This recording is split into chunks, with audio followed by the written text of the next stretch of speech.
अज्ञान विश्व शांति का मूल है। वीतराग विज्ञान, वीतराग विज्ञान तीन लोक में सार। वीतराग विज्ञान का घर घर हो। वेद ज्ञान की चर्चा हमारी चल रही है। वेद ज्ञान ही मोक्ष का साधन है। ये अपना टॉपिक चल रहा है। इसमें हमने कल जितने जहाँ तक पढ़ा था उसके आगे पढ़ेंगे। साधक दशा में राग होता है, तथापि ज्ञान उससे भिन्न है। पहले ये बात समझ लें हम सब कि साधक दशा में राग होता है और साधक दशा चौथे गुण स्थान से ही प्रारंभ हो जाती है। माने साधक का अर्थ भी लोग प्राय ये समझते हैं कि जो त्यागी वृत्ति है, ब्रह्मचारी हैं, मुनिराज हैं, वो सब साधक हैं। तो वो कहते हैं कि नहीं, चौथा गुण स्थान भी साधक का ही गुण स्थान है। भले ही वो अभी घर गृहस्थी में रहता है, लेकिन उसकी दृष्टि सम्यक हो गई है, उसे सच्चा तत्व ज्ञान है, आत्मानुभव है, मैं आत्मा हूँ ऐसी सच्ची प्रतीति है, इसीलिए वो भी साधक है। तो वो कहते हैं कि जब वो साधक है तो साधक दशा में राग भी आता है। तो चौथे गुण स्थान का राग अलग है, पांचवें गुण स्थान का राग अलग है, मुनिराज का राग अलग है। वो राग भी अलग अलग तरह का है, तो वो भी समझना चाहिए। उसमें भी हम गलती करते हैं तो चौथे गुण स्थान का राग भी हमें ज्ञान नहीं होता। मुनिराज को भी कहाँ तक राग आ सकता है इसका ज्ञान नहीं हो सकता, नहीं होता। और पांचवें गुण स्थान की भी क्या स्थिति है उसका भी सम्यक ज्ञान प्राय कम होता है। इसलिए ये जो लाइन लिखी है कि साधक दशा में राग आता है, राग होता है, तो वो राग लगा लेना कि राग होना कोई अपराध, बहुत बड़ा अपराध नहीं है। राग तो बहुत 10वें गुण स्थान तक जाता है, लेकिन मिथ्यात्व सहित राग वो हानिकारक है। खाली अकेला राग हो तो वो जीव को चार गति में कभी भी भरमा नहीं सकता। चार गति के परिभ्रमण के लिए, जन्म मरण करने के लिए तो मिथ्यात्व ही चाहिए। और अगर मिथ्यात्व का नाश कर दिया, फिर हमें कितना ही राग आता हो और कैसा ही राग है, वो हमें चार गति में नहीं रुला सकता। इसीलिए वो कहते हैं कि साधक दशा में राग होता है, तथापि ज्ञान उससे भिन्न है। राग के समय राग को राग के रूप में जानने वाला ज्ञान राग से भिन्न रहता है। क्या कह रहे हैं? राग को राग के रूप में जानने वाला ज्ञान, राग को राग के रूप में जानने वाला ज्ञान। अभी हम राग को राग के रूप में जानते हैं क्या? नहीं जानते। क्यों नहीं जानते राग को राग के रूप में? क्योंकि हमें राग से भिन्न ज्ञान स्वभावी जीव तत्व की खबर नहीं है। इसलिए जब तक हमें राग से भिन्न ज्ञान की खबर नहीं होगी, तब तक ये राग है ये कैसे जानेंगे? तो फिर हम क्या जानते हैं कि हमें तो जो जो राग आता है वो मैं हूँ, हम अभी ऐसा जानते हैं। जैसे हमें खाने का राग आया तो मैं खाने वाला, हमें कपड़े पहनने का राग आया तो हम कपड़े पहनने वाला, हमें बच्चों को देखना, घूमने फिरना, पालना पोसना, जो जो राग आया हम उसमें अपनापन करते हैं कि ये मैं हो गया। व्यापार करने का राग आया तो मैं व्यापारी हो गया, घर गृहस्थी चलाने का राग आया तो मैं गृहस्थ हो गया, पत्नी की तरफ देखा तो मैं पति हो गया, बच्चों की तरफ देखा तो मैं पिता हो गया। इससे भिन्न मैं हूँ, ये अनुभूति गायब रहती है। और ये भिन्न हूँ, ये अनुभूति गायब रहना ही मिथ्यात्व है। सरल सी भाषा में बोल रहा हूँ मैं। ये जो जो क्रिया, जो जो संयोगिक भाव, जो भी संयोगी भाव और जो भी सहयोग की क्रिया है, उनमें ही इतना रचे पचा है जीव। हम इतने रचे पचे हैं, इससे भिन्न मेरी सत्ता है, इससे मैं न्यारा हूँ। ये 24 घंटे में एक बार भी याद नहीं आता। तुझे एक बार याद नहीं आता, ये है मिथ्यात, ये है अज्ञान, ये है असली दुख का कारण, ये है विपरीत श्रद्धा, ये है आत्मा की पहचान नहीं होना, अपनी सत्ता की खबर नहीं होना। अब वो तुम कहाँ रचे बचे हो कि साहब कोई शास्त्र पढ़ रहा है तो अपने को बहुत अच्छा शास्त्र पढ़ने वाला मान रहा है, कोई पुजारी मान रहा है, कोई दानवीर मान रहा है, कोई पंडित मान रहा है। तो ये जो जो प्राप्त पर्याय चल रही हैं, जो जो भाव आ रहे हैं, जो जो पर्याय आ रही हैं, उन सब पर्यायों में अपने अस्तित्व की कल्पना करते रहना, उनमें अपनापन स्थापित करते रहना, इसका नाम है मिथ्यात। और मिथ्यात किसी और चीज का नाम नहीं है। बहुत सरल सी बात है कि हम जो राग आया, जैसा राग आया, बस ये राग में हूँ, वो राग में हूँ ऐसा बोलना नहीं पड़ता, क्योंकि राग कोई अलग, राग कोई ऐसी चीज थोड़ी है।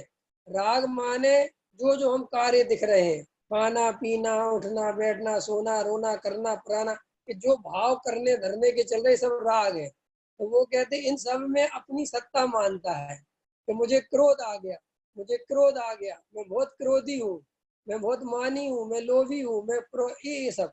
तो वो कहते हैं राग को राग के रूप में जानने वाला ज्ञान राग से भिन्न रहता है। कौन भिन्न रहता है? ज्ञान। तो अभी अपना ज्ञान भिन्न है कि नहीं अनुरंजन जी? अपना ज्ञान अभी भिन्न है कि नहीं? कि भिन्न है तो वो कभी राग में मिला नहीं है, लेकिन हमने भिन्न जाना नहीं है, इसलिए वो भिन्न होते हुए भी उस भिन्न पने की कोई कीमत नहीं है। जैसे देखो, कई लोग कहते हैं, एक प्रश्न आता है कि जब हम सब स्वभाव से भगवान हैं तो हम फिर चार गति में क्यों घूम रहे हैं? कि भाई चार गति में इसलिए घूम रहे हो कि तुम्हें भगवान हूं ऐसा भरोसा ही नहीं आया, ऐसी प्रतीति नहीं आई, ऐसा ज्ञान स्वभाव तुम्हारे लक्ष्य में नहीं आया, निर्णय में नहीं आया, पकड़ में नहीं आया। तुमने हिंसा करी, झूठ बोला, चोरी करी, परिग्रह करा, इसलिए तुम चार गति में घूम रहे हो। ये व्यवहार ने का कथन है, इसमें दम नहीं है। ये क्यों नहीं है दम? क्योंकि ये जीव कर ही नहीं सकता। जब एक द्रव्य दूसरे द्रव्य का करता धरता है ही नहीं, तो जीव चोरी कैसे कर सकता है? जीव हिंसा कैसे करता है? जब वाणी का करता जीव नहीं है तो झूठ कैसे बोला जा सकता है? परिग्रह, परिग्रह पर पदार्थों का संग्रह, पर पदार्थों का संग्रह जीव कैसे कर सकता है? तो वो तो जीव ने किया नहीं, तो फिर जीव को सजा क्यों मिली? कि मैंने किया, इस मान्यता के कारण सजा मिल रही है। कितनी गजब बात है। देखो भाई, एक व्यक्ति एक बस में बैठा हुआ था, और बस में बैठा था तो वो क्या कर रहा था बस में बैठे बैठे कि एक बहुत बड़ा सूटकेस रखा था। और जब सूटकेस रखा था तो उसको कोई लेने वाला उसको दिख नहीं रहा था, तो सारी बस खाली हो गई। उसने मन में सोचा कि ये कोई सूटकेस भूल गया है, और एकदम से बाहर उतरा, और वो कंडक्टर ने कहा कि भाई ये सूटकेस किसका है? तो वो 2-4 मिनट तो वहां खड़ा रहा, देखा किसी का होगा तो ले लेगा। कोई जब लेने वाला नहीं आया तो वो एकदम से पहुंच गया और बोला मेरा है। और जैसे ही उसने बोला मेरा है और हाथ में उसने लिया, इतने में वहां पर पुलिस आ गई। और पुलिस वालों ने बोला सूटकेस खोलो। उसने कहा क्यों? बोले साहब सूटकेस खोलो, जो कह रहे हैं वो करो। बोले नहीं नहीं साहब सूटकेस। बोले सूटकेस किसका है? तुम्हारा है ना? अब उसने सबके सामने बोल दिया मेरा है, कि हाँ मेरा है। बोला तो उसमें लाश रखी हुई थी, लाश रखी हुई थी तो पकड़ा गया। अब ऐसे के साथ तेरा है कि नहीं है? कि किया तो उसने कुछ नहीं है, लेकिन ये माना कि मेरा है तो सजा चालू हो गई। ऐसे ही जीव ने किया कुछ नहीं, बेचारे ने, जीव ने अनादि काल से कोई कोई अपराध नहीं किया, किसी का बुरा नहीं किया और ना किसी का भला किया, लेकिन ये मान्यता रही बड़े भला बुरा करने की। तो इस मान्यता का नाम मिथ्यात्व है, ये विपरीत मान्यता है।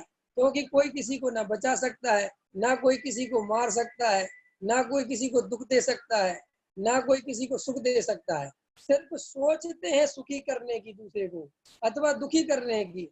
और वो मान्यता ये रहती है कि मैं किसी को मार दूंगा, किसी को सुखी कर दूंगा।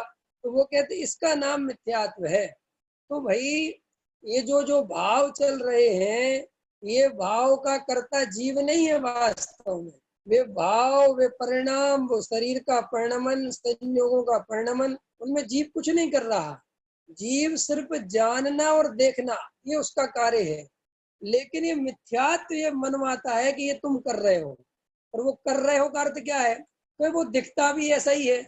अब जैसा दिखता है वैसे ही जीव को समझ में आ जाता है कि ऐसा ही होगा। देखो, हम और आप अपने जीवन को देखें, बचपन से लेके अभी तक, तो हमने क्या मान्यता बनाई? खुद के अनुभव से बनाई, तो जो दूसरों ने कहा वो मान्यता हमने बना ली। जैसे देखो, हम बचपन में हमारा जीवन कैसा है? बचपन में हम लोग स्कूल गए तो हमारे टीचर ने कहा तुम बहुत होशियार हो, तुम अपने को होशियार मानने लगे। किसी ने हमसे कहा कि तुम बहुत सुंदर हो, तुम अपने को सुंदर मानने लगे। किसी ने कहा तुम बहुत अच्छे हो, बहुत विनयशील हो, तुम अपने को विनयशील मानने लगे। लेकिन वास्तव में मैं खुद क्या हूँ, ये हमने कभी गहराई में जाकर नहीं देखा। किसी ने कहा तुम बहुत क्रोधी हो, बहुत गुस्सैल हो, हम भी धीरे धीरे अपने को गुस्सैल मानने लगे। माने हमने बचपन से लेके हमेशा दूसरों के भरोसे पे जिए। किसी ने हमें धर्मात्मा कहना चालू कर दिया तो हम अपने को धर्मात्मा मानने लगे। किसी ने कहा बहुत अच्छे पूजा पाठ करते तो अपने को वो मानने लगे। लेकिन हमने कभी हृदय से जाके ये नहीं देखा कि हम अपने को मानते क्या है, हमारा खुद का अनुभव क्या है। हो सकता है कि पूरी दुनिया मुझे क्रोधी समझे, लेकिन हो सकता है मैं क्रोधी नहीं हूँ, क्योंकि लोग मेरे थोड़े से क्रोध को देख के क्रोधी समझ रहे हैं और वास्तव में मैं क्रोधी नहीं हूँ। लेकिन अपन दूसरों की प्रतीति से जीते हैं, दूसरों की आंखों से जीते हैं, अपनी खुद की आंखें तो अपने पास है नहीं। फिर ऐसे ही किसी ने कहा कि तुम चार गति में अनादिकाल से भटक रहे हो, तो हम भी कहने लगे हम भटक रहे हैं। फिर किसी ने कहा कि तुम शुद्ध हो, तो अपने को शुद्ध बोलने लगे। किसी ने कहा तुम अशुद्ध हो, तुम अपने को अशुद्ध बोलने लगे। किसी ने अपने को कहा कि तुम ज्ञानी हो, तो अपने को ज्ञानी समझने लगे। किसी ने कहा तुम तो बहुत बढ़िया ज्ञानी हो, तो ज्ञानी समझने लगे। कभी कभी होता है ना कि पहले हम अपने को भ्रम से ज्ञानी समझने लगे, और कोई बड़ा विद्वान मिला और उसने हमसे दो चार प्रश्न पूछे और हम नहीं बता पाए, और उसने कह दिया एकदम से तुम्हें कुछ आता जाता नहीं, काहे के ज्ञानी हो। अपन भी कहने लगे यार आज उठ पहाड़ के नीचे आया, हम काहे के ज्ञानी है। तो वो हम सारी आकलन हमेशा पर से अपना करते हैं, रात और दिन दूसरे से अपना जो है कंपैरिजन करते हैं। और भीड़ समूह जो हमसे कह देती है, अगर हमसे 20 लोगों ने कह दिया आप तो बहुत सुंदर हो, हमें लग रहा था कि यार हम सुंदर नहीं है। लेकिन अब जब 20 लोग हमसे लगातार कह रहे हैं कि सुंदर हो सुंदर हो, तो हम सोचते हैं यार मैं गलत सोच रहा हूँ, मैं वास्तव में सुंदर ही हूँ। अगर 50, 100, 200 लोगों ने हमसे कह दिया कि तुम बहुत अच्छे विद्वान हो, बहुत अच्छे वक्ता हो, और मैं सोच रहा हूँ कि यार नहीं मैं इतना अच्छा वक्ता नहीं हूँ, तो बस अगर वे 200 लोग लगातार बोलते रहेंगे तो फिर मेरा भ्रम पक्का हो जाएगा कि हाँ मैं बहुत बढ़िया वक्ता हूँ, मैं बहुत अच्छा हूँ। तो इस तरीके से हमारे जीवन में खुद का कोई अनुभव नहीं है। हम तो सिर्फ क्या कर रहे हैं कि जो चीज हमें जो ज्यादा अट्रैक्ट कर रही है, जो ज्यादा हमें प्रभावित कर रही है, बस हम उसके पीछे पड़ जाते हैं। किसी देखो, अब गुरुदेव श्री ने कहा कि हम सब भगवान हैं, तो गुरुदेव ने तो अपने अंदर के अनुभव को देख के भगवान कहा, लेकिन लोगों ने गुरुदेव को सुन के अपने को भगवान कहना चालू कर दिया, तो उससे कोई फायदा नहीं मिला, क्योंकि गुरुदेव ने तो बोला था अनुभव से। और हमने क्या किया कि गुरुदेव को आधार मान के मैं भगवान हूँ, मैं गायक हूँ, मैं राग आदि से भिन्न हूँ, राग मेरे को छूता ही नहीं। हमने ऐसे ऐसी रटी रटाई बातें सीख ली। अब चूंकि गुरुदेव ने वो सारी बातें अपने अनुभव से निकाली, अनुभव से कही, और हमने वो सारी बातें समय सार की गाथाओं में पढ़ के गुरुदेव को आधार बना के बोलना चालू कर, इसलिए फिर ज्ञानियों का अभाव होता है। इसलिए तो कहते हैं कि ज्ञानी के नीचे चलने वाले अनुयायी जो होते हैं, जो उनके मानने वाले होते हैं, उनमें बहुत कम ज्ञानी हो पाते हैं, क्योंकि जो ज्ञानी था उसने तो अपने पुरुषार्थ से अनुभव के बल पे बात कही, और जो उसके नीचे मानने वाले हैं वे अपना अनुभव कुछ नहीं करते, वे तो उसने कह दी इसलिए सही है, बस अब चलने दो। और फिर वो बड़ी बड़ी बातें कर करके उनको काट तो कोई सकता नहीं। जैसे अभी मैं तुमसे कहूँ कि मैं बना बनाया शुद्ध त्रिकाली ध्रुव हूँ, तो ये बात समय सार में भी लिखी है, ये बात अनेक अनेक अनेक आचार्य भगवंतों ने कही है, ये बात बड़े बड़े बड़े विद्वानों ने कही है, यही बात मैं कह रहा हूँ। तो मेरी बात कोई काट तो नहीं सकता, हटा तो नहीं सकता कि तुम गलत कह रहे हो, लेकिन वास्तव में ये बात जब तक सही नहीं है, जब तक मेरे अनुभव में ना आ जाए।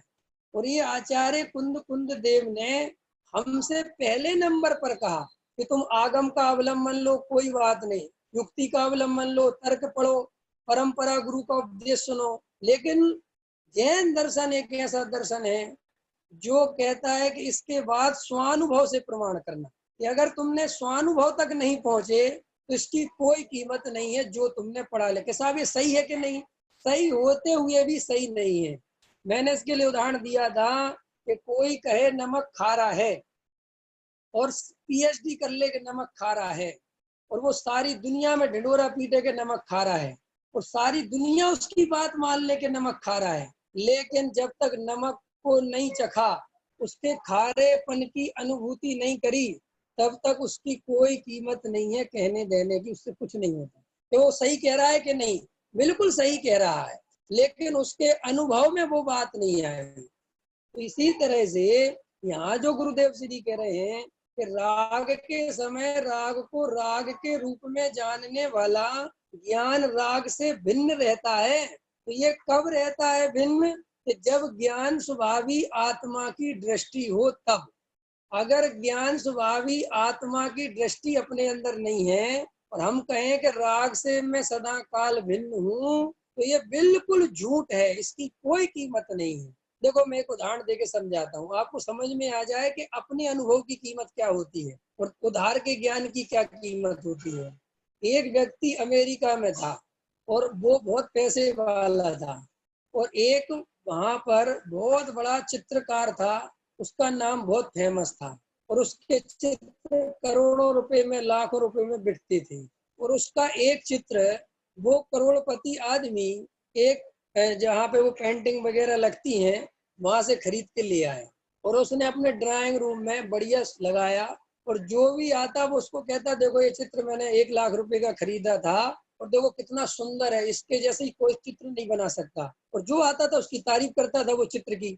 लेकिन एक दिन उसे पता चला किन्हीं प्रमाणों से, किन्हीं बातों से, कि यार ये चित्र जो है उस चित्रकार ने नहीं बनाया, ये तो किसी और दूसरे आदमी ने बनाया है। ऐसा उसको समझ लो बात कह दी किसी ने, तो उसको इतना गुस्सा आया, अरे ये तो मैं पहले ही कहता था ये चित्र बकवास है, कुछ नहीं है, मुझे कहीं ना कहीं तो शंका होती थी। और उठा के उसने जो है अपना एक घर में स्टोर रूम होता है ना, कचड़ा घर क्या कहते हैं, स्टोर रूम, उसमें उठा के डाल दिया, और डाल दिया और छोड़ दिया। लेकिन उस पर धूल भी चढ़ती रही, महीनों बीत गए।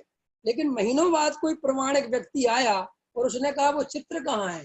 तो उसने कहा वो चित्र तो मैंने हटा दिया, वो तो मुझे किसी आदमी ने बेवकूफ बना दिया और गलत चित्र पकड़ा दिया, वो उस आदमी का तो चित्र है ही नहीं। अरे उसने कहा तुम्हें किस पागल ने कहा ये? बोले क्यों? अरे बोले वो चित्र उसी का है। कि तुम्हें कैसे पता? कि मैं उसके घर होके आया हूँ चित्रकार के, वो चित्र उसने अपने घर में भी लगा रखा है। ओ एकदम उसको फिर एकदम अंदर से अरे रे रे तो गलती हो गई, फिर निकलवाया चित्र, फिर साफ करा चित्र और फिर लगवा दिया, और फिर कहने लगा देखो चित्र कितना बढ़िया है। तो बोलो उसके पास अपनी चित्र को देखने की आंखें हैं, कुछ कला को पहचानने की कुछ उसकी अपनी आंखें हैं, कि उधार की आंखें हैं, कि सारी उधार की हैं। कि अगर किसी ने बता दिया ये फलाने व्यक्ति का चित्र है तो उसको बहुत अच्छा दिखने लगा, और जब किसी ने कहा कि ये किसी का नहीं है तो कुछ नहीं दिखा, बस खत्म हो गया, उठा के फेंक दिया। ऐसे ही हमें कोई बढ़िया से बढ़िया बात, बढ़िया से बढ़िया बात ऐसी पुस्तक में लिखी हो जिसका हमें ज्ञान नहीं हो, तो हमारे लिए वो 2 कौड़ी की, अरे क्या पता, ऐसी तो हजारों पुस्तकें आती हैं। और वही बात अगर हमारे ग्रंथ में हमें लिखी मिल जाए तो हम पूरी दुनिया को दिखाते फिरते, देखो जैन ग्रंथ कितने महान है, उनमें ये बात पहले ही लिखी थी। और अगर वो बात वेदों में मिल जाए, अगर वो बात कुरान में मिल जाए, अगर वो बात बाइबल में मिल जाए, तो फिर हम उसकी कोई कीमत नहीं है। तो ये उधार की आंखें, इसमें अपना कुछ भी नहीं है, एक पक्ष बैठ गया है। और उस पक्ष में क्या होता है कि जब अपन ने पक्ष का चश्मा लगाया तो फिर हमें वही चीज दिखाई देती है जो हम देखना चाहते हैं, फिर हमें सत्य दिखाई नहीं देना देखता। इसलिए एक बहुत अच्छा वाक्य पढ़ लेना, लिख लेना, समझ लेना कि इंसान, मनुष्य सत्य के लिए कभी नहीं लड़ता, सत्य की खोज के लिए कभी नहीं लड़ता, वो हमेशा इस बात के लिए लड़ता है कि आई एम राइट, मैंने जो जाना वो सही है, मैंने जो समझा वो सही है, मैं जो कह रहा हूँ वो सही है। उसको इस बात से कोई दिक्कत हमदर्दी नहीं कि सत्य क्या है, बस जो मैं कह रहा हूँ वो सही है, मेरा ही गुरु सही है, मेरा ही ग्रंथ सही है, मेरे ही मैं जो जानता हूँ वो सही है, बाकी सब दुनिया में झूठ है। और ये कल मैंने बोला था, ये सब क्यों करता है मनुष्य, जीव के ये हालत क्यों है? क्योंकि इससे अहंकार को पोषण मिलता है, इससे मजा आता है, अपने अपन अपन बड़े हैं ऐसा मजा अंदर देखने को मिलता है कि हम बड़े हैं, हम बड़े हैं, हम बड़े हैं। तो हमें वही बातें समझनी पड़ती हैं कि जिसमें हम अपने को बड़ा दिखाएं, हम अपने को बड़े देखें। इसीलिए वास्तव में हमारे जीवन में वो अनुभव नहीं आ पाता, क्योंकि हमें पक्ष की लड़ाई बैठ जाती है, हम सुन सुन के जीवन चलते हैं। अगर देखो, एक आप देखना कभी भी, ये रोड पर जो 10-20 रुपए की बेचारे बांसुरी बेचते हैं, बांसुरी समझते ना, बांसुरी बेचते हैं, वो इतनी बढ़िया बढ़िया बांसुरी बजाते हैं, हम कभी ध्यान नहीं देते और हम उन्हें भिखारी से ज्यादा कुछ नहीं समझते। और वो ही बांसुरी, एक जिसका पूरी दुनिया में बांसुरी के लिए नाम हो, और अगर वो बांसुरी एक खड़े होके बजाए बड़े उसमें स्टेज पे, तो आप तालियां बजाएंगे, 200-500 रुपए की टिकट खरीदेंगे वही बांसुरी देखने के लिए। और वही बांसुरी आपका रोड पे एक बेचारा लड़का बजा रहा था, तो उसकी कोई कीमत नहीं है। ऐसे ही हमारा धर्म के क्षेत्र में है, किसी व्यक्ति का अगर नाम बहुत हो जाए, उसकी दुनिया, उसके अनुयायी बहुत हो जाए, उसके पीछे लोग जनता पागल हो जाए, तो उसकी पर हम सड़ी सड़ी सी बातों को बहुत बड़ा धर्म समझते हैं। और कोई बेचारा सामान्य व्यक्ति बड़े से बड़ी बात कर दे, हमें उसकी कोई कीमत नहीं आती। अब देखो, ये वाक्य बहुत सामान्य है, क्या कि राग के समय राग को राग के रूप में जानने वाला ज्ञान राग से भिन्न रहता है। मैं कह रहा हूँ ये वाक्य तुम्हें कहीं और मिल जाए, और मैं कहूँ कि देखो ये वाक्य लिखा है जी इसमें, आपको हाँ हाँ ठीक है लिखा है, और मैं कहूँ ये वाक्य आपको पता है विदेश क्षेत्र से आए, साक्षात श्रीमंदिर भगवान की वाणी सुन के आए, पूज्य गुरुदेव श्री कान जी स्वामी ने कहा है, तो बस ओहो ये सब क्या है? ये कुछ नहीं है। आप सिर्फ उधार ज्ञान से जीते हो, आपकी दृष्टि में जिसकी महिमा भर दी गई, आप उससे जीते हो। अगर आपकी खुद की पकड़ मजबूत होती, अगर आपकी आंख मजबूत होती, तो वो चित्रकार किसने बनाया इससे कोई फर्क नहीं पड़ता। चित्र बहुत बढ़िया है, इससे फर्क पड़ना चाहिए। उदाहरण समझ में आया क्या कहा मैंने? कि चित्र बहुत बढ़िया है, ये तुम्हारी खुद की दृष्टि होना चाहिए। ये किसने कहा, कहाँ कहा, ये बात का उधार की बात है। हम लोग क्या होता है, कोई सत्य अगर हमें बताता है तो हम पता पहला प्रश्न क्या करते, किसने कहा, ये बात किसने कही। अरे भाई सत्य है, इसमें मजा नहीं आया, हमें पहले ये बताओ कि कही किसने। और मान के चलो उसने कह दी तुम्हारे विरोधी ने कही, तो वो बात तुरंत क्या हो जाती है, कूड़ा करकट हो जाती कि नहीं हो जाती? 1 सेकंड लगता है उसको कूड़ा करकट होने में। और जब मैं एक घटना सुनाता हूँ, सच्ची घटना है बिल्कुल। मैं जब दिल्ली आया, अभी हमारे दिल्ली वाले कुछ होंगे, अनुरंजन जी हैं शायद इसके लिए प्रत्यक्ष प्रमाण में, और वो हमारे प्रवीण जी भी होंगे, सुबह होते हैं वो। तो मैं जब दिल्ली प्रवचन करने आया, तो दिल्ली में एक लक्ष्मी नगर जगह है, तो मेरा पहला 10 लक्षण दिल्ली के लक्ष्मी नगर में हुआ, तो जैन मंदिर में हुआ। तो वहाँ का जो पंचायती जैन मंदिर था, वहां पर मेरा प्रवचन चलता था। तो वहां पर किसी को ये बात पता नहीं थी कि मैं जयपुर का पढ़ा हुआ हूँ और समझ लो सोनगढ़ी हूँ, समझिए ऐसा कुछ भी पता नहीं। तो वहां पे क्या 150-200 आदमी प्रवचन सुनता था, और जब मेरा प्रवचन होता था तो वहां के लोगों को इतना बढ़िया लगे, इतना बढ़िया लगे, सब सुने। अब चूंकि मेरे बारे में एक ही बात पता थी कि विश्वास नगर से प्रवचन करने आते हैं और सागर के रहने वाले, इससे ज्यादा उनको कोई परिचय नहीं था, और पंडित जी हैं। अब वो प्रवचन चलता रहा चलता रहा, और आपको आश्चर्य होगा, वो प्रवचन चलता रहा और 10 दिन उनको बहुत अच्छा लगा, और वो इतने ज्यादा खुश हुए कि बोले साहब, पंडित साहब आप तो लोकल में ही रहते हो, और हमारे यहाँ एक क्लास स्टार्ट करो मंदिर में, यहाँ लोगों में बहुत अज्ञान है, कुछ नहीं पता। तो मैंने कहा ठीक है भैया, हम तो आई इसी काम के लिए, क्लास करने लगे। अब क्लास वहां पे मैं जाता था, तो जाते जाते अब जैसे किसी भाई ने कहा कि आपको आज हमारे घर चलना है, आज हमारे घर, तो चला जाता था कभी। तो एक भाई थे सागर के रहने वाले, और उनकी ससुराल थी ग्वालियर की। अब ये दोनों काम बराबरी के हो गए, मैं भी सागर का और मेरी ससुराल भी ग्वालियर की, वो भी सागर के और ससुराल भी ग्वालियर की। तो बोले साड़ू भाई समझ लो तो भी चलेगा, और भाई समझ लो तो भी चलेगा, आपको घर चलना है। तो मैंने कहा ठीक है घर चलते हैं। चला गया मैं घर।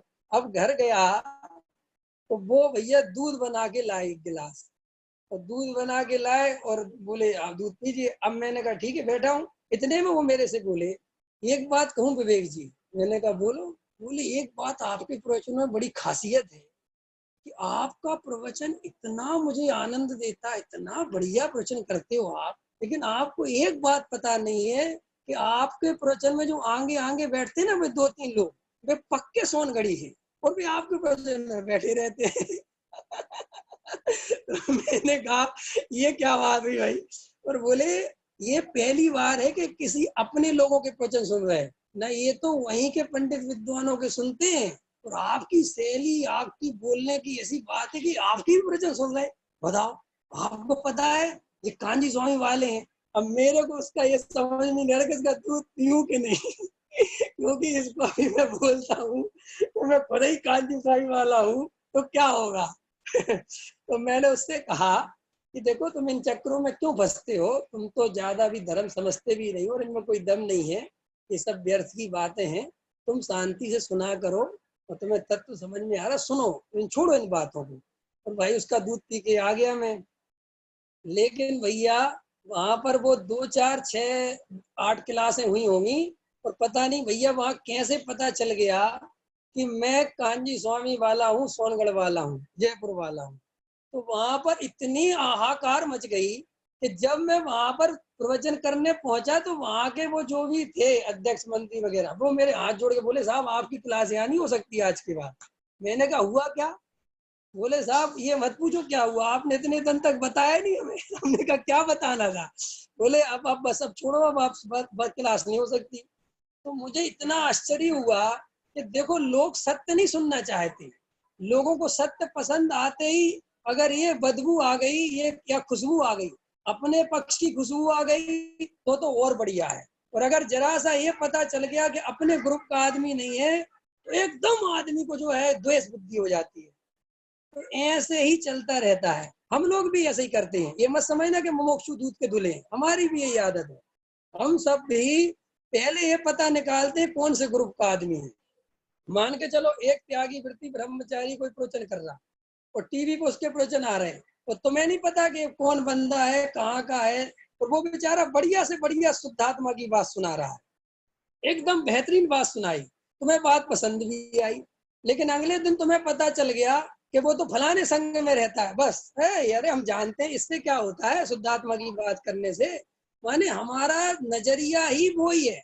और अगर हम अंदर से ऐसे बन जाएं कि हमें सत्य चाहिए, हमें इससे कोई लेना देना नहीं है कौन सुना रहा है, अगर सत्य होगा और वो जब तक सत्य सुनाएगा हम सुनेंगे, और जिस दिन सत्य नहीं होगा बात खत्म हो गई, उसका रास्ता अलग मेरा रास्ता अलग।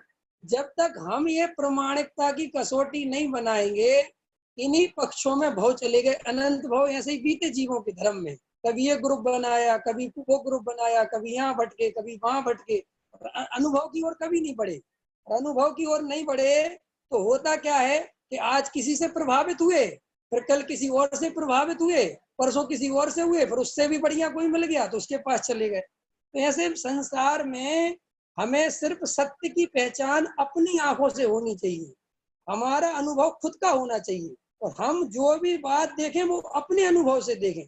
अगर तुम्हारे जीवन में धर्म सुन के आनंद बढ़ रहा है उस पर ध्यान दो, अगर तुम्हारे अंतरंग में स्वाध्याय सुन के वीतरागता बढ़ रही है उस पर ध्यान दो। तुम इस पर ध्यान ही मत दो कि कौन सुना रहा है क्या सुना रहा है, बस ये देखो कि मेरे को निर्भरता कहाँ से आ रही है, अंतरंग में शांति कहाँ से आ रही है, शीतलता कहाँ से आ रही है, मुझे वास्तव में धर्म की असली चीज कहाँ से पकड़ में आ रही, वो अपने अनुभव से देखो। तो ये गुरुदेव श्री ने किसी को गुरु बना के नहीं ये बात सीखी, कहीं कोई दूसरे की सुन सुन के नहीं बोले, अपने अनुभव से बोले। और अपने अनुभव से बोले तो उनकी सारी चीज प्रमाणिक है।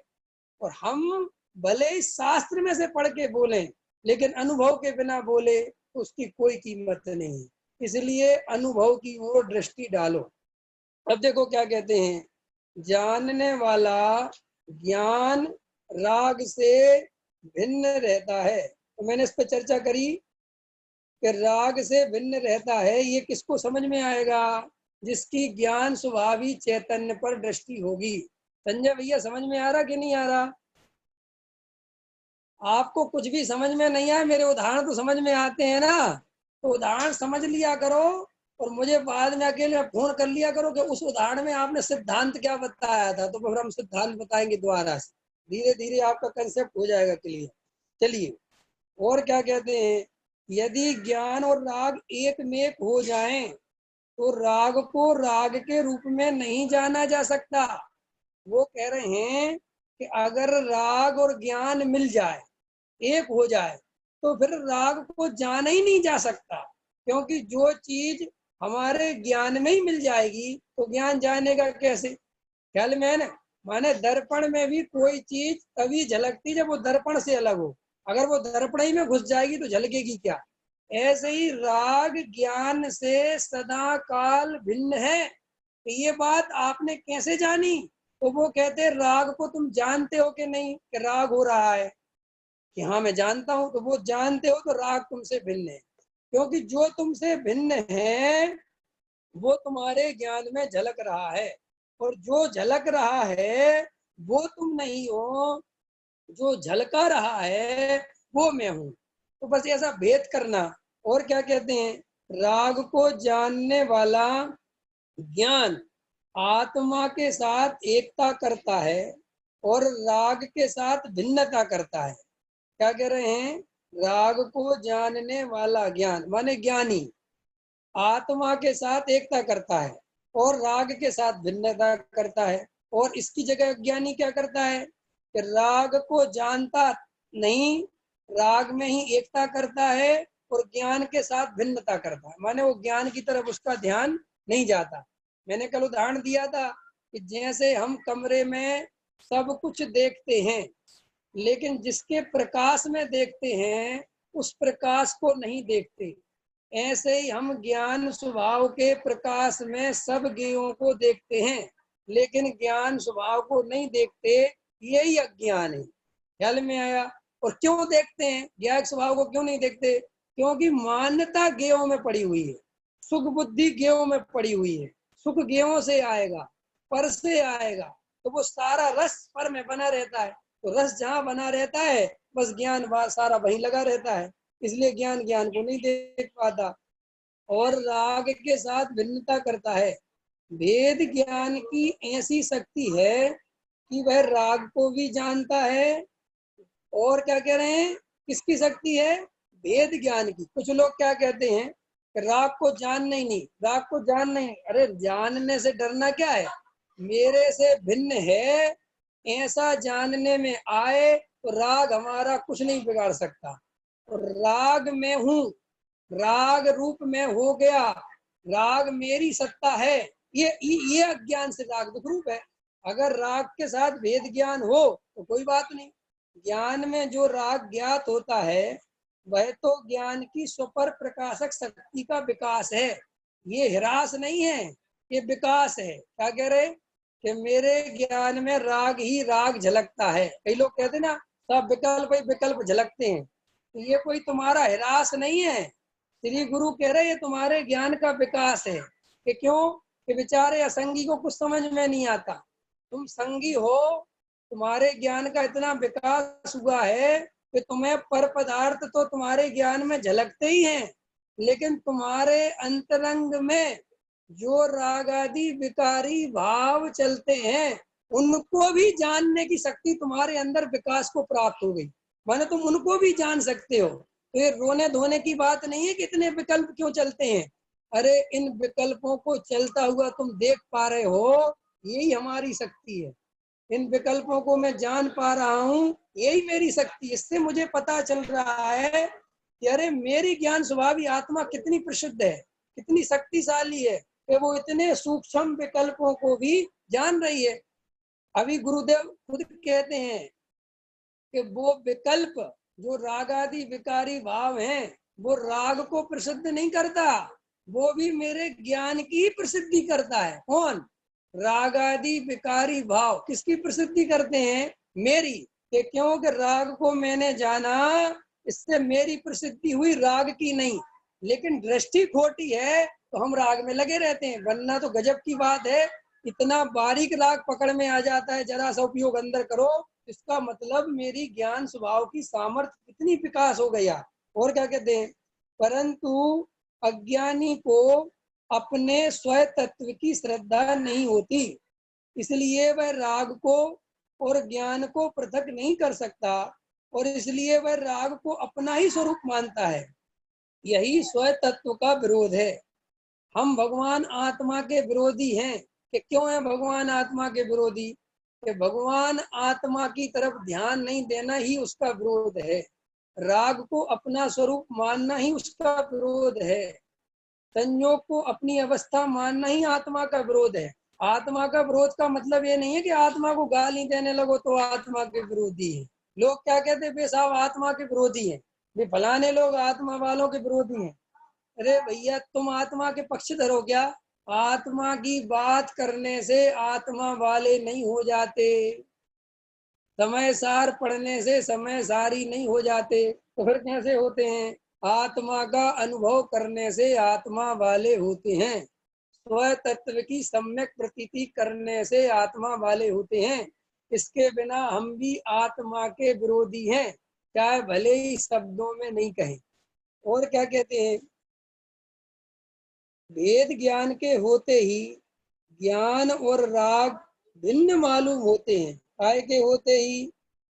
राग और ज्ञान इनके भिन्न होने ही, वेद ज्ञान होते ही ये बिल्कुल भिन्न मालूम होते हैं। इसीलिए वेद विज्ञानी जीव ज्ञान को अपने स्वरूप में अंगीकार करता है और राग को बंद रूप जानकर छोड़ देता है। विवेक भैया, वो कहते हैं कि राग को अपने स्वरूप जानकर अंगीकार करता है और राग को बंद रूप जानकर छोड़ देता है। तो लोग क्या समझते हैं कि राग को बंद रूप जानकर छोड़ देता है माने फिर वो राग आदि भाव होते नहीं। ऐसा नहीं इसका। राग आदि वाकारी भाव को छोड़ देता है माने उन्हें स्वतत्व नहीं मानता, उन्हें अपनी वस्तु नहीं मानता, उन्हें अपनी सत्ता नहीं मानता, उन्हें अपना गुण नहीं मानता, उन्हें अपनी पहचान नहीं मानता, उनसे अपने को छोटा बड़ा नहीं मानता। ये भी लगा लेना थोड़ा, लास्ट का जो बोला, छोटा बड़ा नहीं मानता। अगर हम राग आदि विकारी भाव से अपने को छोटा बड़ा मानते हैं कि कैसे, कि कल हमें दया दान पूजा के भाव आ गए तो मैं बड़ा हो गया, और आज हमें विषय भोगों के परिणाम आ गए तो आज मैं छोटा हो गया। तो वो कहते हैं कि तुमने राग से ही अपनी सत्ता मानी है, तुमने राग में ही भेद कर रखा है कि एक राग, ये वाला राग आया तो अच्छा और ये राग आया तो बुरा। तुमने उससे भिन्न ज्ञान स्वभावी आत्मा को नहीं देखा। देखो उदाहरण देता था मैं, इसको पीछे दिया था कि पड़ोसी का लड़का फेल हो जाए तो दुख होता है। अरे पड़ोसी का लड़का फेल हो जाए तो हमें दुख होता है क्या? और पड़ोसी का लड़का पास हो जाए तो हमें सुख होता है। पास हो तो फेल हो तो क्यों? कि भिन्न है। मेरा लड़का थोड़ी है भैया, तो खुद का लड़का हो तो, खुद का लड़का हो तो दुख होता है, सुख होता है। तो ऐसे ही कहते हैं, अगर तूने राग से सच्चा भेद ज्ञान कर लिया, तुझे ये वास्तव में श्रद्धा हो गई कि राग मेरी वस्तु नहीं है, चाहे वो शुभ राग हो और चाहे वो अशुभ राग हो, तो फिर तुझे जब शुभ राग होता है तब तू अहंकार करता है, उछल उछल के नाचता कूदता है। और जब तेरे को विकारी भाव होते हैं, क्रोध मान मार, तो तू अपनी गर्दन नीचे कर लेता है। इसका मतलब तेरा भेद ज्ञान सच्चा नहीं है। देखो, इसके लिए उदाहरण दूं, देता हूँ। भरत जी जब युद्ध लड़ने जा रहे थे तो उतनी शान से जा रहे थे, कोई ऐसे नहीं कि गर्दन नीचे करके जा रहे थे और रोते हुए जा रहे थे, नहीं, पूरी ताकत से जा रहे थे। और जब समोसण में दर्शन करने जा रहे थे तब भी उतनी ताकत से जा रहे थे। और जब समोसण छोड़ के जा रहे थे तो आदिनाथ से नहीं कह रहे थे मुझे माफ कर देना, गलती हो गई, ये बेकार आ रहा है, राग आ रहा है, मैं क्या करूं भगवान, मुझे माफ कर देना, और मैंने तो पता नहीं पूरब में कैसे कर्म बांध रखे हैं कि मुझे चक्रवर्ती बनना ही पड़ रहा है। ऐसे रोते पोते नहीं जाते, बढ़िया तरीके से जाते हैं सीधे। और ये जो कहानियां बना दी गई ना कि वो कह रहे माँ मैं तो जूठन खा रहा हूँ, ये सब आपकी और हमारी काल्पनिक है, कोई जूठन जूठन का चक्कर नहीं है। ये तो सब एक वैराग्य जगाने के लिए किंवदंतियां चलती हैं। क्या चलती हैं? किवदंतियां माने उनमें कोई बहुत सच्चाई नहीं होती और उनको तर्कों से खंडित किया जा सकता है कि अगर जो व्यक्ति इतना ज्यादा वो 6 खंड की संपदा से दुखी हो तो वो भैया इतने वर्षों तक भोगेगा काय को, वो तो कब का निकल लेगा वहां से। इसीलिए वहां पर शुभ राग आता है ज्ञानी को तो भी उसे शांति से जानते हैं, और अशुभ राग आता है तो भी जानते हैं, और वेद ज्ञान सच्चा कायम रहता है कि ये दोनों ही व्यवस्था अवस्था मेरी नहीं है, मैं तो इससे भिन्न न्यारा ज्ञायक ही हूँ। इसके बल पर माने मैं ज्ञायक हूँ, इसके बल पर करोड़ों वर्षों तक राजा बने रहते हैं और मिथ्या दृष्टि नहीं होती। और हमारी हालत क्या है कि हम तो जरा सा पैसा आ जाए तो पागल हो जाए, पैसा आ गया जरा से करोड़पति बन गए तो मंदिर में फिर हमारा स्टाइल बदल जाता है जाने का। तो सोने के चश्मे का फ्रेम लगा के सोने की चांदी कौन सी थाली होती, चांदी की थाली में पूजा करने लग जाए, चांदी की माला ले ले, है ना, इधर पागल हो गए। और अगर हमारा शुभ राग आ जाए तो हम वहां भी पागल हो जाते हैं, फिर हम दूसरों को बहुत छोटा समझने लगते हैं। मंदिर में बोलियां लगाने वालों की हालत देखी तुमने कि नहीं देखी, कैसे अहंकार से बोली लगाते, हमारे लिखो, हमारे पैसे लिखो।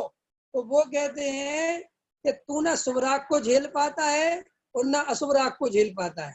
ज्यादा अशुभ आए तो फांसी लगाने को तैयार है और ज्यादा शुभ आए तो मुनि बनने को तैयार है। माने शांति रखने को राजी नहीं है कि अरे आज थोड़ी कसाय मंद है, आज परिणामों में बहुत ज्यादा। देखो कभी कभी देखा होगा ना तुमने,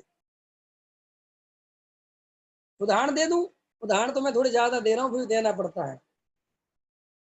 हम कभी कभी क्या करते हैं, मंदिर गए और मंदिर में आज हमारे परिणाम में शांति है, एकदम नहीं है परिणाम, आज एकदम न नाचने के हैं न ज्यादा तेज तेज गाने के हैं, आज वैराग्य सा है समझ लो, तो हमारी एकदम दशा अलग हो जाएगी। फिर हम क्या करेंगे, दूसरा गा रहा होगा हम उपदेश देना चालू, क्या रखा है गाने में, क्यों गाते हो तेज तेज, ये सब भाषा वर्णनाती कार्य है भाई, शांति रहो। अब देखे ना उपदेश चालू हो गया, वहां से तुम्हें आज राग नहीं आ रहा तो तुम्हें दूसरों का राग बर्दाश्त नहीं है, ठीक। अब घर में आए, अब घर में बेचारी पत्नी को तो तुम्हारी दशा पता नहीं है, वो तो जैसा पूछती है वैसे ही पूछेगी कि भोजन में क्या बनाना है, क्या रखा है भोजन में, रोज रोज वही तो करते हैं, कुछ नहीं रखा प्रिय, जो बनाना हो बना दो, कुछ नहीं हो, रास्ते में भोजन करूंगा नहीं। अब देखना, अब पत्नी सोचेगी बड़ा वैराग आ रहा भाई इनको तो है, और दोपहर आते आते वो वैराग चला गया।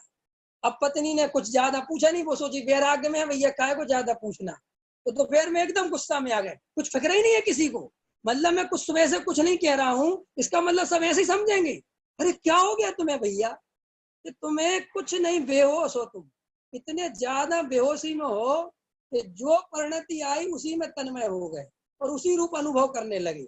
और आज थोड़ा सा वैराग गाया तो अपने को वैरागी बाबा दिखाने लगे, कल राग आया तो रागी दिखाने लगे, आज ज्यादा त्रिकाली ध्रुव की बात सुननी तो मैं तो भगवान हूँ, मैं तो बना बनाया भगवान हूँ, राग मेरे को छूता नहीं, ऐसी बातें करने लगे। तो श्री गुरु कहते हैं कि तुम्हें कहीं पर भी कुछ होश नहीं है, सब जगह बेहोश हो, जो परिणाम आया उसी में जाके तन्मय हो जाते हो और उसी में झूल जाते हो। और जबकि ज्ञानी क्या करता है कि ज्ञानी ये करता है, भाई साहब आपको क्या सोचते हो, भरत जी को मुनि बनने के भाव नहीं आते होंगे, क्या सोचते हो, अरे कई दफे आ जाते हैं, जब अंदर में आनंद ज्यादा आ रहा है तो मुनि बनने के भाव आगे जाते हैं, लेकिन बनते नहीं है वे तुरंत, वे देखते हैं कि ये भाव कितना मजबूत है। कभी कभी भोगों का बहुत राग आता है, उसको भी शांति से देखते हैं। कभी कभी दया दान पूजा भक्ति का राग बहुत आता है, उसको भी शांति से देखते हैं। वे एकदम से कोई भी परिणाम पे फैसला नहीं करते, और हम तो तुरंत ही जो हमने आया उसका रिएक्शन तुरंत दे देते हैं, एक मिनट भी शांति से नहीं सोचते कि पहले रुक जाओ, रिएक्शन देने के पहले देख तो लो कि अंदर कुछ है भी कि नहीं। इसलिए फिर वो परिणाम चला जाता है तो फिर हम रोते रहते हैं कि वो परिणति जब बनी थी वो परिणति अब नहीं है। वो परिणति क्यों, कि वो परिणति से प्यार हो गया, गया भगवान आप आत्मा जो अपरिणामिक तत्व है उसकी नजर नहीं हुई। अब वो परिणति तो भैया मंद कसाय रूप हो सकती है और तुमने उसे गलती से वैराग्य समझ लिया, तुमने भगवान आत्मा के आश्रय के बिना ही कसाय की मंदता को धर्म समझ लिया। तो वो श्री गुरु कहते हैं कि ज्ञानी की बात निराली है, ज्ञानी को कोई सा भी राग आए, कैसा भी भाव आए, ज्ञानी सब भाव में भेद ज्ञान रखता है। चाहे उस भाव की सारा जगत प्रशंसा कर रहा हो तो भी ज्ञानी उस भाव को अपना स्वरूप नहीं मानता, और चाहे उस भाव की सारा जगत निंदा कर रहा हो तो भी ज्ञानी उस भाव को अपना स्वरूप नहीं मानता। अपने यहाँ तो कितने उदाहरण बड़े पड़े हुए हैं कि श्रीपाल के साथ क्या क्या घटनाएं हैं, और वहां जाकर सबने कह दिया कि ये तो नपुंसक है, तो भी घबराहट नहीं हुई, कोई बात नहीं। और फिर सबने कहा ये तो बहुत बलशाली है, तो भी कोई घबराहट नहीं। पता, ये घटनाएं सिर्फ आपको इस दिखाने के लिए बनाई जाती है कि ज्ञानी हर परिस्थिति में भेद ज्ञान कायम रखता है, वो कहीं पर भी प्रभावित नहीं होता। अगर राजा बन जाए तो भी नहीं डरता कि ये क्या हो रहा है, क्या हो रहा है, और भिखारी बन जाए तो भी नहीं घबराता। और हम राजा बन जाए तो भी संभालना मुश्किल है अपने आप को, और अगर हम भिखारी बन जाए तो भी संभालना मुश्किल है। इसलिए हमें प्रकृति ने मीडियम आदमी बना रखा है, आम आदमी, कि बेटा तुम्हारे बस का ज्यादा कुछ भी नहीं है, न तुम राजा महाराजा बनने लायक हो, न भिखारी बनने लायक हो, तुम आम आदमी बन के जियो, इसी में फायदा है तुम्हारा, है कि नहीं। वास्तविक समझना पड़ेगा। इसलिए ज्ञानी ज्ञानी है। गुरुदेव श्री को जब पंथ संप्रदाय छोड़ के इधर आए और 2 टाइम की रोटी नहीं मिलती थी, तब भी गुरुदेव का आनंद कम नहीं हुआ।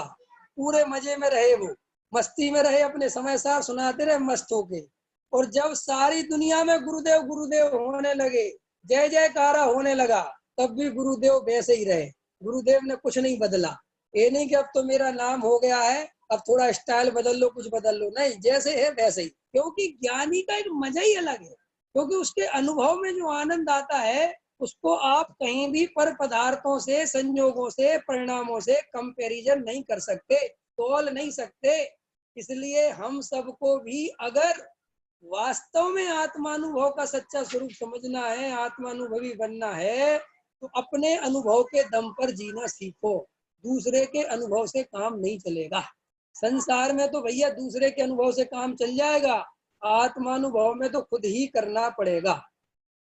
और क्या कहते हैं, इसलिए वेद विज्ञानी जीव ज्ञान को अपने रूप में अंगीकार करता है और राग को बंद रूप जानकर छोड़ देता है। क्या रूप जानकर छोड़ देता है? बंद रूप जानकर छोड़ देता है। यह भेद ज्ञान की ही महिमा है। एक काय की महिमा है, गुरुदेव श्री कह रहे, वेद ज्ञान की, और कोई दूसरा कारण नहीं है कि हम साहब बहुत दया दान पूजा भक्ति करेंगे तो हम राग और आत्मा को भिन्न कर देंगे, कि नहीं कर सकते। अगर वेद ज्ञान करोगे तो ही तुम उसको भिन्न जान सकते हो। वेद ज्ञान के अलावा कोई दूसरा उपाय नहीं है आत्मा को जानने का, पहचानने का, अनुभव करने का, दृष्टि बदलने का, कोई दूसरा उपाय नहीं है।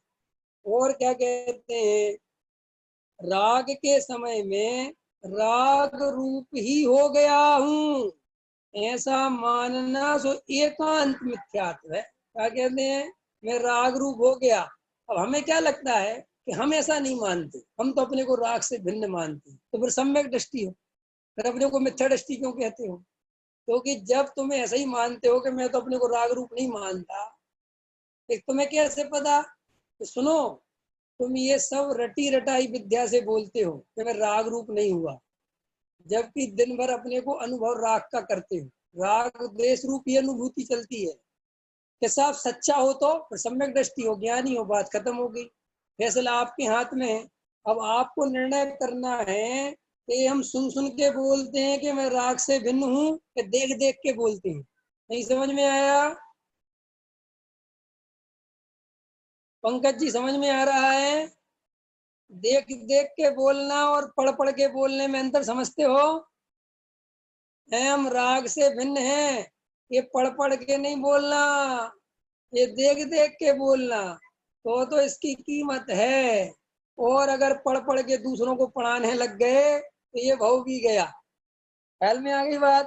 तो क्या कहते हैं, राग के समय में मैं राग रूप हो गया हूँ, ऐसा मानना सो एकांत है।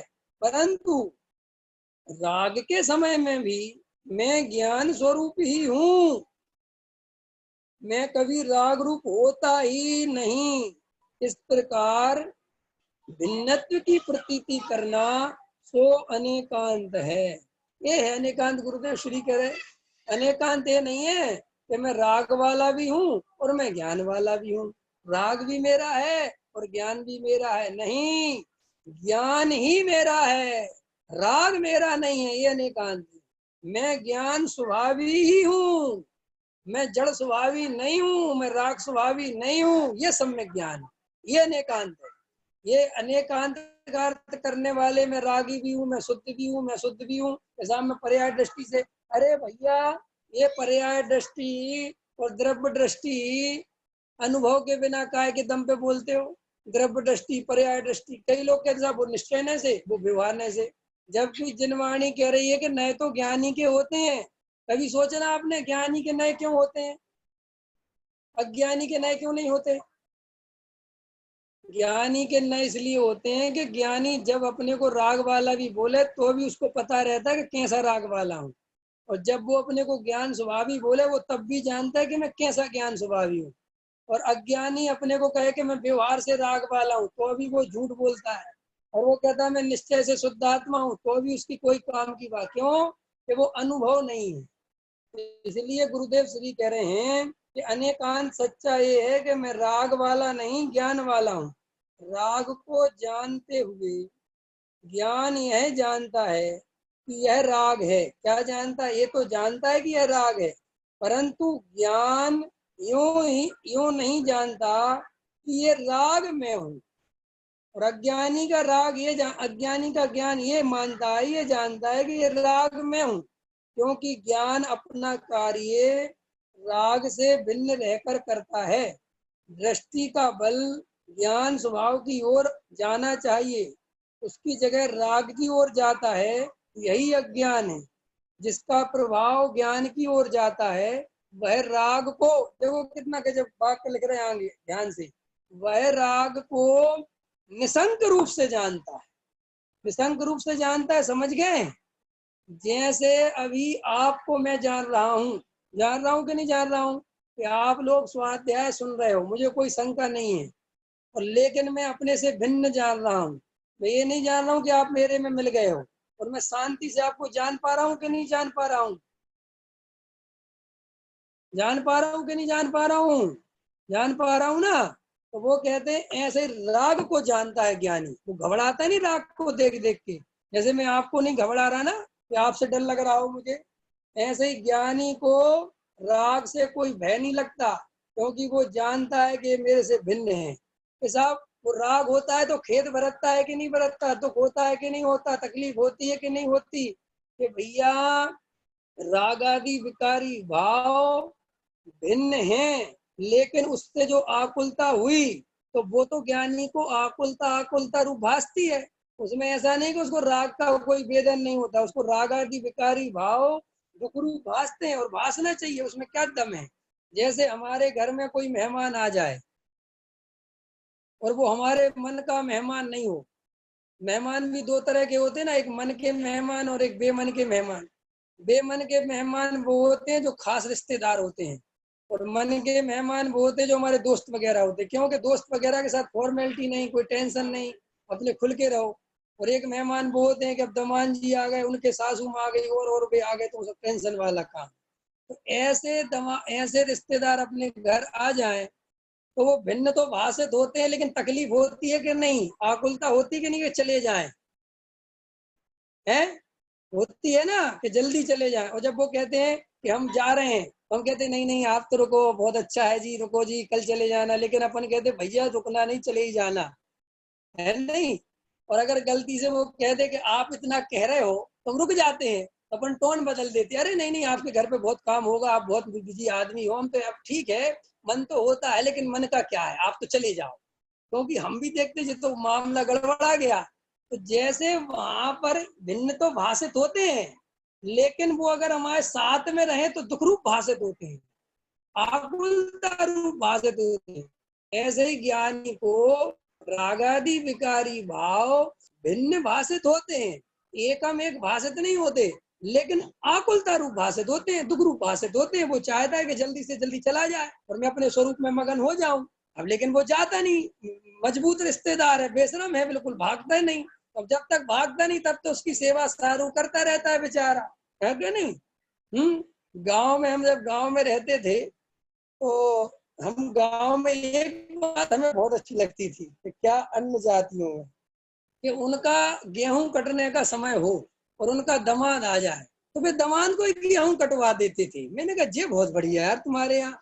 बोले हम उनके यहाँ काट आते हैं जब हम जाते हैं। अब वे गलती से अपने यहाँ आ गए, मौके पे आ गए, अब घर पे तो कोई सेवा साध को है नहीं, तो खेत पे ले गए साथ में के दामाद जी या जो भी रिश्तेदार आ गए, मामा आ गए, जो भी आ गए, चलो खेत पे ही चलो। अब खेत में मामा बैठे बैठे करें क्या पेड़ के नीचे? अरे मामा एक काम करो, हसिया ले लो और काटो थोड़ा, तुम भी एक आध पात लगाओ, तो वे भी लगा देते थे पात। तो ऐसे रिश्तेदार तो भले लेकिन जिनकी खुशामद ही करनी पड़ जाए, तो ऐसे ही वो कहते कि जो रागादि विकारी भाव खुशामद मांगते हैं और आकुलता रूप है। इसलिए ज्ञानी राग की पीड़ा भी समझता है और ये भी समझता है कि जे अभी आसानी से जाने वाला नहीं है, तो उसको शांति से स्वीकार करे रहता है, देखता रहता है, जानता रहता है, लेकिन उसको अपनी वस्तु में मिलाता नहीं है। बस इसका नाम सम्यक दर्शन है, मिलाता नहीं है। मिला ले तो मिथ्या दृष्टि, नहीं मिलाए तो सम्यक दृष्टि। तो बस हम जैसे लोक में होशियार हैं, ऐसे ही अलोक में होशियार होना है, मोक्ष मार्ग प्रशस्त हो जाएगा, मोक्ष मार्ग मिल जाएगा। तो अभी हम सबको मोक्ष मार्ग की जितनी चर्चा होती हो सकती थी हो गई। अभी का समय पूरा हो गया। आज मैंने अपने पास रखी है घड़ी, तो समय देख लिया, ठीक है। अभी का समय पूरा हो गया। जिनवाणी स्तुति। सहजानंदी शोध स्वरूपी अविनाशी में आत्मस्वरूप। सहजानंदी शोध स्वरूपी अविनाशी में आत्मस्वरूप। देह मरे पर मैं नहीं मरता, अजर अमर में आत्मस्वरूप। सहजानंदी शुद्ध स्वरूपी अविनाशी में आत्मस्वरूप। निज निधि निज में बताई में उपकार है उसके लिए, जिन वाणी को वंदना सतवार है, वंदना सतवार। बोले द्वासांगमयी जिनवाणी माता की जय। महान जैन धर्म की जय। अनंत अनंत सिद्ध परमेष्ठी भगवान की जय। सभी को सादर जय जिनेन्द्र, शुभ रात्रि।